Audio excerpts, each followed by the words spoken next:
الحمد لله رب العالمين الصلاة والسلام على خاتم النبيين وعلى آله وصحبه أجمعين أما بعد فأعوذ بالله من الشيطان الرجيم بسم الله الرحمن الرحيم قال الله تعالى في سورة يونس والله يدعو إلى دار السلام ويهدي من يشاء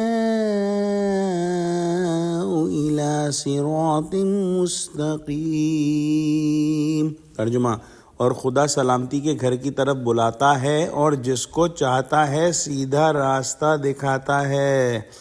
اگلی آیت میں ارشاد فرمایا لِلَّذِينَ أَحْسَنُوا الْحُسْنَى وَزِيَادَةٌ ولا يرحق وجوههم قتر ولا ذلة أولئك أصحاب الجنة هم فيها خالدون۔ ترجمہ، جن لوگوں نے نیکوکاری کی ان کے لیے بھلائی ہے اور مزید برآں اور ان کے منہوں پر نہ تو سیاہی چھائے گی اور نہ رسوائی، یہی جنتی ہیں کہ اس میں ہمیشہ رہیں گے۔ یعنی دنیا جو ہے وہ بالکل زائل اور فانی ہے، اس زندگی پر مت بچھو اور دنیا کی فانی زندگی کے لیے ابدالآباد کی جنت کو مت کھو۔ اللہ سبحانہ و تعالی دار السلام یعنی جنت کی طرف بلاتا ہے اور یہ سلامتی کا گھر ہے، اور وہاں تک پہنچنے کا راستہ بھی اللہ سبحانہ و تعالی دکھلا رہا ہے۔ وہی گھر ہے جہاں کے رہنے والے ہر قسم کے رنج و غم، پریشانی، تکلیف، نقصان، آفت اور فنا و زوال وغیرہ سے صحیح سالم رہیں گے۔ فرشتے ان کو سلام کریں گے، خود رب العزت کی طرف سے تحفہ سلام پہنچے گا۔ لہٰذا بھلے کام کرنے والوں کو وہاں بھی بھلی جگہ ملے گی یعنی جنت، اور اس سے زیادہ بھی کچھ ملے گا یعنی اللہ سبحانہ و تعالی کی رضا اور اللہ سبحانہ و تعالیٰ کا دیدار۔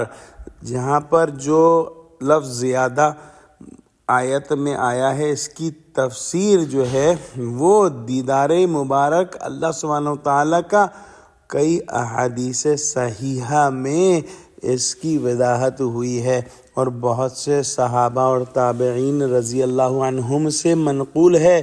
حضرت صہیب رضی اللہ تعالیٰ عنہ فرماتے ہیں کہ رسول اللہ صلی اللہ علیہ وسلم نے یہ آیت پڑھی اور فرمایا کہ جب جنتی جنت میں اور دوزخی دوزخ میں داخل ہو چکیں گے اور ایک دوسرے کو پکارنے والا پکارے گا اے اہل جنت، تمہارے لیے ایک وعدہ خدا کا باقی ہے جو اب پورا کرنا چاہتا ہے۔ جنتی کہیں گے کہ وہ کیا ہے؟ کیا خدا نے اپنے فضل سے ہماری حسنات کا پلہ بھاری نہیں کر دیا؟ کیا اس نے ہمارے چہروں کو سفید اور نورانی نہیں بنایا؟ کیا اس نے ہم کو دوزخ سے بچا کر جنت جیسے مقام میں نہیں پہنچایا؟ یہ سب کچھ تو ہو چکا، آگے کون سی چیز باقی رہی؟ اس پر حجاب اٹھا دیا جائے گا اور جنتی اللہ سبحانہ و تعالیٰ کی طرف نظر کریں گے۔ پس خدا کی قسم، کوئی نعمت جو ان کو عطا ہوئی ہے دولت دیدار سے زیادہ محبوب نہ ہوگی، نہ اس سے بڑھ کر کوئی چیز ان کی آنکھیں ٹھنڈی کر سکے گی۔